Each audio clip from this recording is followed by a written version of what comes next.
3 months had passed since that fateful night at Le Blanc. The restaurant's elegant interior looked the same at first glance. Crystal chandeliers still sparkled overhead, white tablecloths still draped perfectly across each table. But the changes went far deeper than decor.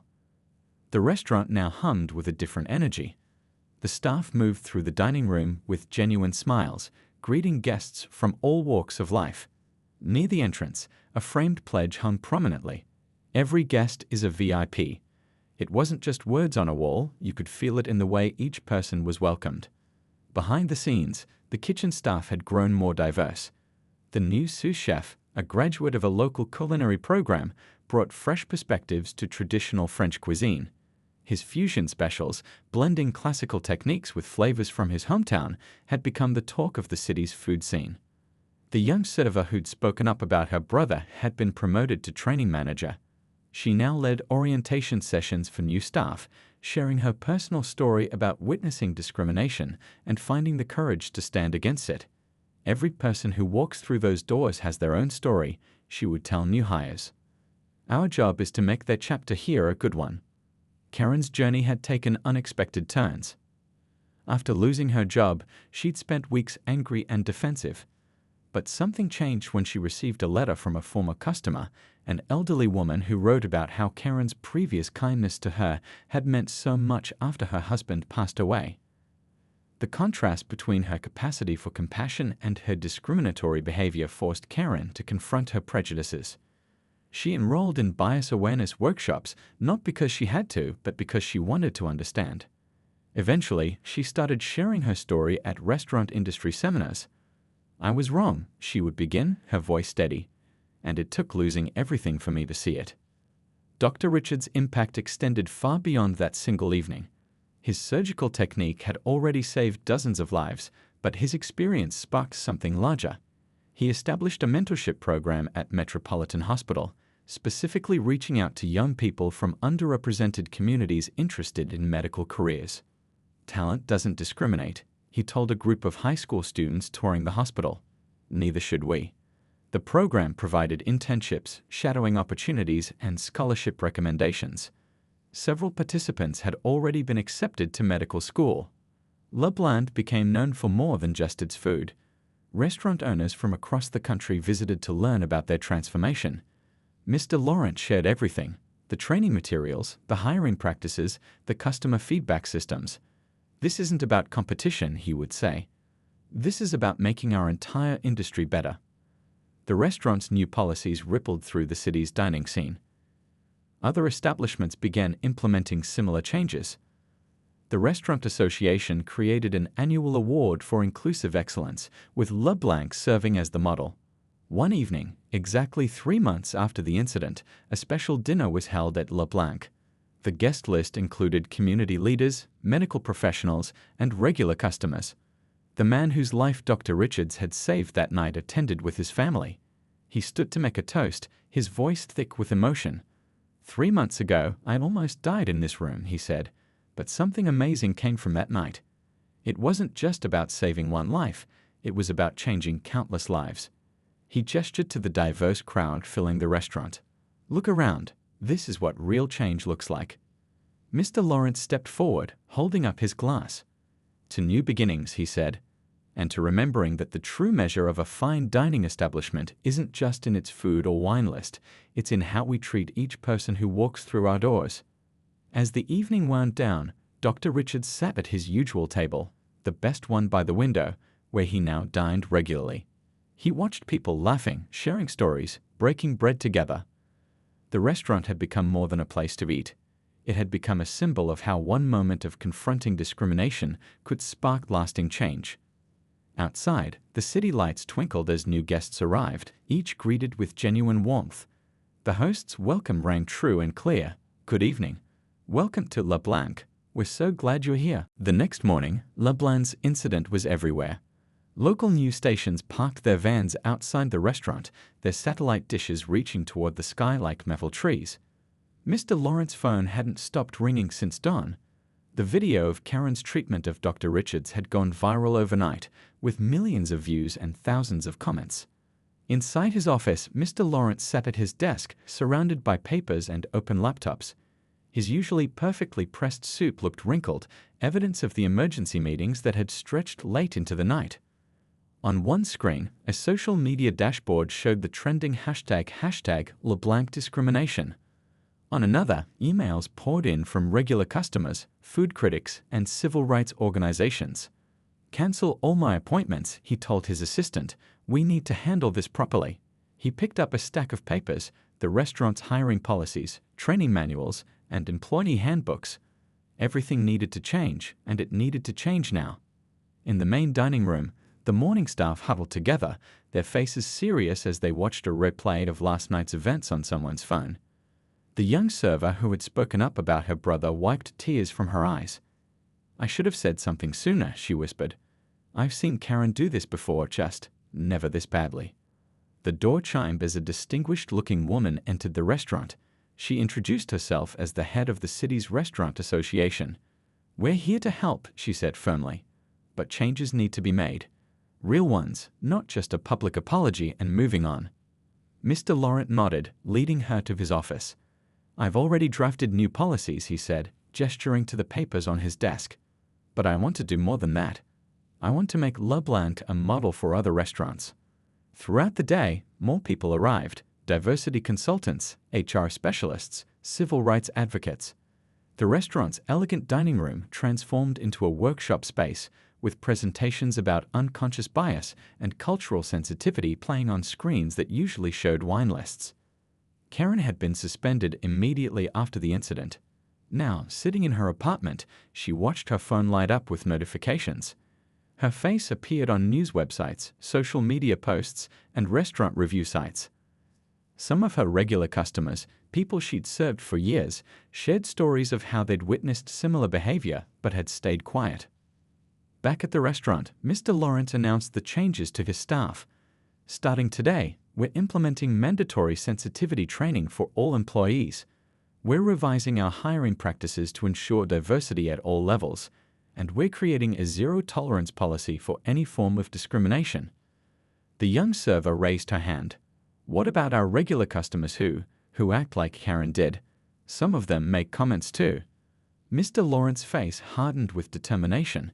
"They'll be asked to leave. We're adding a statement to our menu and website. LeBlanc's will be a place where everyone is treated with respect, or it won't be a place for them at all." As afternoon turned to evening, Dr. Richards' phone buzzed with a message. It was from the hospital board, congratulating him not just on his surgical breakthrough, but on handling the restaurant incident with such grace. They wanted him to speak at an upcoming medical conference about both his medical innovation and his experience with discrimination in professional spaces. The local news ran a special report that evening. In an unprecedented move, the anchor announced, LeBlanc Restaurant is closing for 2 weeks to retrain their entire staff. Owner Michael Laurent announced a complete overhaul of the restaurant's policies and culture. The camera cut to Mr. Laurent standing in front of his restaurant. "What happened here was unacceptable," he said, his voice firm. "But we're going to use this as an opportunity for real change. LeBlanc has been a part of this city for 30 years. It's time we truly served everyone in our community." As the sun set on that transformative day, delivery trucks arrived at LeBlanc's with new menus, their covers bearing a simple but powerful message: "All are welcome here. No exceptions." After the paramedics wheeled their patient out, the restaurant buzzed with excitement. Phones lit up around the room as diners pulled up the morning's news coverage. The headline, "Metropolitan Hospital Doctor Revolutionizes Brain Surgery," appeared on screen after screen, accompanied by Dr. Richards' photo from the press conference. "I can't believe we witnessed this," a young woman at the bar said, holding up her phone to show her companion the article. "Do you realize how many lives his new technique will save? Hundreds, maybe thousands of people who would have been permanently disabled will now recover." Mr. Laurent, the restaurant owner, stood in the center of the dining room, his face a mix of pride and embarrassment. "Dr. Richards," he called out, "please allow me to apologize for this evening's unfortunate beginning." He gestured toward a premium table by the window. "We would be honored if you would accept a proper seat." But before Dr. Richards could respond, Mrs. Wellington stood up again. "Apologize? she said, her voice carrying across the now silent restaurant. "I've been coming here for 20 years, and I've never seen such shameful treatment of a guest." She turned to address the room at large. This man was degraded and humiliated from the moment he walked in. And why? We all saw it. We all know why. Other diners began speaking up. A businessman in an expensive suit raised his hand. "I recorded everything on my phone." The way she questioned his reservation, tried to send him to another restaurant, stuck him by the kitchen door. "Don't forget demanding his credit card before taking his order," another diner added. "Never seen that happen at any table where I've sat." A college student near the bar held up her phone. "It's already getting attention online. I posted the video 10 minutes ago, and it's being shared like crazy. People are furious." Mr. Lawrence's face grew increasingly pale as he realized the full scope of the situation. His restaurant's reputation, built over decades, was at stake, but it was a young server, not Karen, who stepped forward with tears in her eyes. "Dr. Richards helped save my brother last year," she said quietly. "He had a terrible accident, and everyone said he'd never walk again. But he walked at his college graduation last month, thanks to the surgical team at Metropolitan." She turned to Karen. "How could you treat him like that? Do you even understand what he does, who he is?" Karen stood rigid by the service station, her face a mask of conflicting emotions. The phone in her hand buzzed continuously as social media exploded with the story. Someone had already created a hashtag that was trending locally. A food critic, who happened to be dining incognito that evening, cleared his throat. "I've been reviewing restaurants for 30 years, he announced. And while LeBlanc's food has always been exceptional, I've never included observations about service discrimination in my columns before. But tonight, he left the threat hanging in the air." Mr. Laurent moved quickly to Dr. Richards' side. "Please," he said urgently, "join me in my office. I want to hear everything that happened, and I want to make this right." He glanced at Karen, who still hadn't moved. "Some immediate changes are clearly needed in our establishment." As they walked toward the office, diners stood up one by one, offering handshakes and words of gratitude to Dr. Richards. A mother with tears in her eyes told him about her daughter, who suffered a brain injury in a car accident. "Doctors like you give us hope," she said softly. The evening had transformed from one of discrimination to one of recognition, but not in the way anyone had expected. The power of the moment wasn't lost on anyone in the room. How a man who'd been judged and dismissed had turned out to be someone who dedicated his life to saving others, regardless of who they were. Time seemed to slow down as Dr. Richards rushed to the struggling diner's side. The man's face was rapidly swelling, his breathing becoming more labored with each passing second. Years of medical training kicked in automatically as Dr. Richards assessed the situation. "Does anyone have an EpiPen?" he called out, his voice steady and authoritative.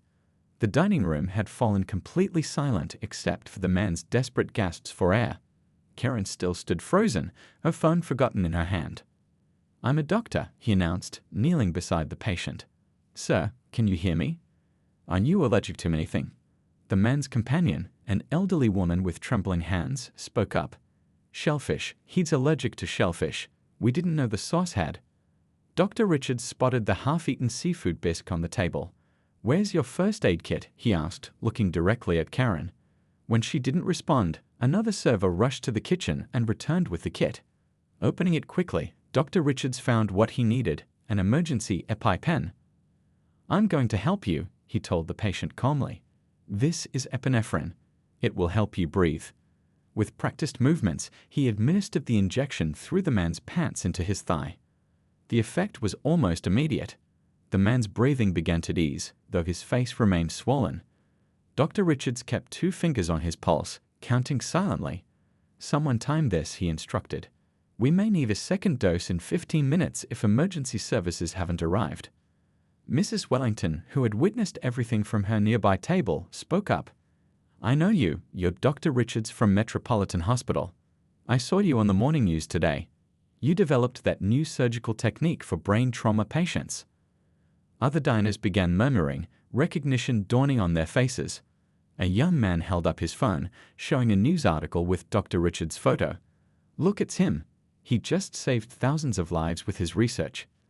The restaurant owner, Mr. Laurent, emerged from his office, having been alerted to the commotion.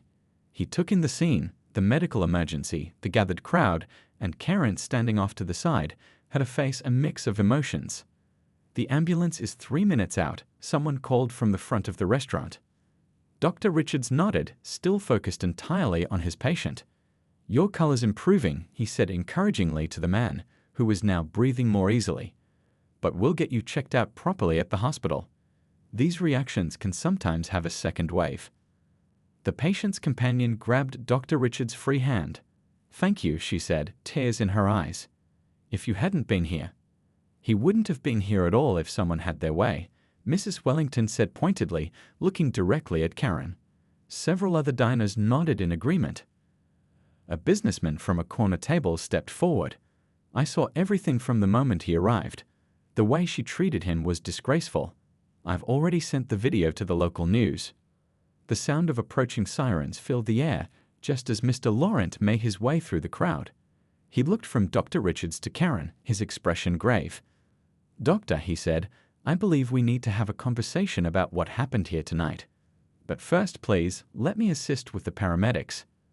As emergency responders entered the restaurant, Dr. Richards gave them a precise medical report, speaking in professional terms that highlighted his expertise.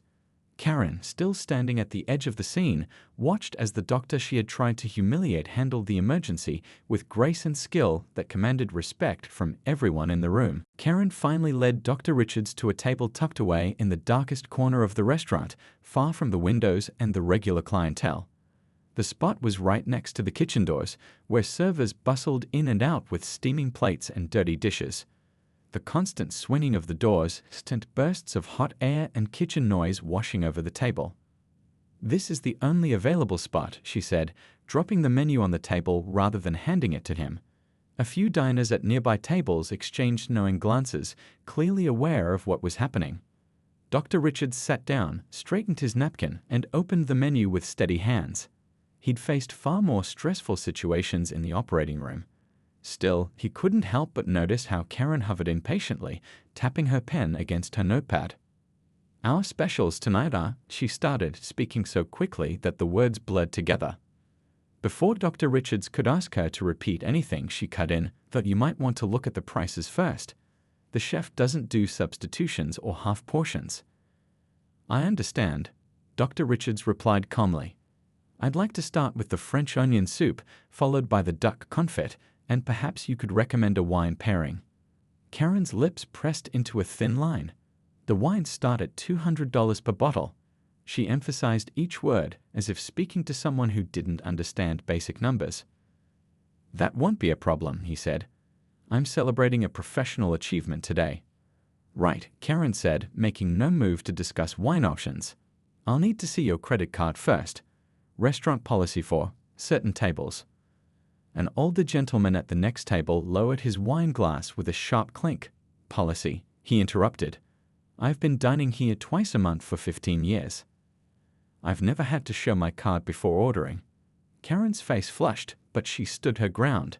Management requires it sometimes, to avoid issues. Dr. Richards reached for his wallet, maintaining his composure even as other diners began to whisper amongst themselves. He could have made a scene, could have demanded to speak to the manager, but years of handling high-pressure situations had taught him that losing his temper never improved things. He placed his credit card on the table, a black card that made Karen's eyes widen slightly. "I'd still appreciate that wine recommendation," he said quietly. "It's not every day a surgeon develops a new life-saving technique." But Karen was already backing away from the table. "I'll have to check with the sommelier," she muttered, snatching up the credit card. She returned minutes later, practically throwing the card back on the table. "He's busy with other tables right now."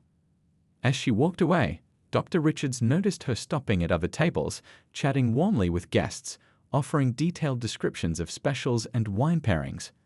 At one table, she spent nearly 10 minutes discussing the subtle differences between two Pinot Noirs.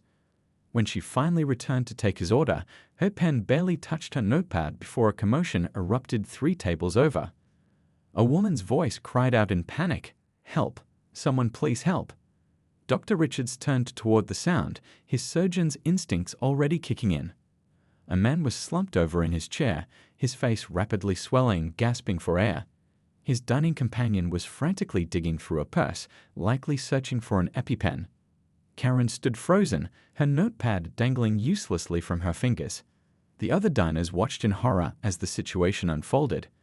But Dr. Richards was already rising from his seat, years of emergency room training taking over. "Call 911, he commanded, his voice carrying the authority of countless life-or-death situations.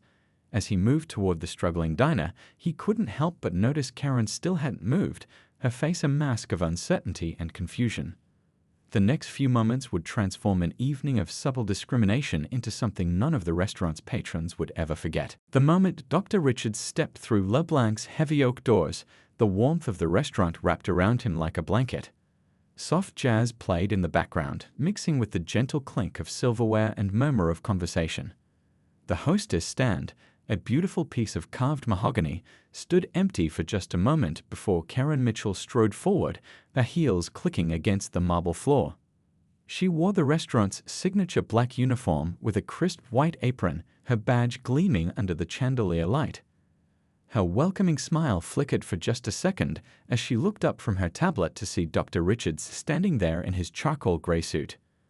"Good evening," he said warmly, noting how she seemed to take a small step backward. "I have a reservation for 8 o'clock. Karen's fingers tapped rapidly on her tablet screen. "Are you sure you're at the right place?" she asked, her voice carrying just a bit too far across the entrance area. A couple waiting nearby glanced over, then quickly looked away. "The bistro down the street might be more." She paused, searching for the right word, "suitable for what you're looking for." Dr. Richards felt his chest tighten slightly, but kept his voice steady. "I made a reservation earlier today. I'm celebrating a special occasion." He reached for his phone to show her the confirmation email. "Oh, I see." Karen's voice took on an artificial sweetness that didn't reach her eyes. "It's just that Le Blanc has certain standards. Our main courses start at $75 and the wine list." She let the sentence hang in the air like an accusation. A few more heads turned their way now. An elderly couple at a nearby table stopped eating to watch. The maitre d', a tall man with silver-streaked hair, looked up from his station with growing concern. "I'm quite familiar with Le Blanc's menu and pricing," Dr. Richards replied calmly, though he could feel his pulse quickening. "As I mentioned, I have a confirmed reservation, and I've been looking forward to trying Chef Pierre's duck confit." Karen's smile tightened. She made a show of scrolling through her tablet again, even though Dr. Richards could clearly see his name on the screen. "Perhaps there's been a mistake with the booking system. We're actually fully committed tonight with our regular clientele." The maitre d' began moving toward them, but before he could intervene, a woman at one of the window tables stood up. She was wearing an elegant blue dress, her silver hair swept up in a classic style. "Karen," she called out, her voice clear and firm. "I couldn't help but overhear. Is there some problem with this gentleman's reservation?" The restaurant had grown oddly quiet now. Even the jazz seemed softer. Dr. Richards could feel dozens of eyes on him, some sympathetic, others uncomfortable, a few angry, though whether at him or at Karen, he couldn't tell. "Mrs. Wellington, please. I'm simply trying to maintain the restaurant's atmosphere," Karen said, her voice honey-sweet again. "Sometimes people make reservations without fully understanding the establishment's nature." "The establishment's nature?" Mrs. Wellington's eyebrows rose. "And what nature would that be exactly?"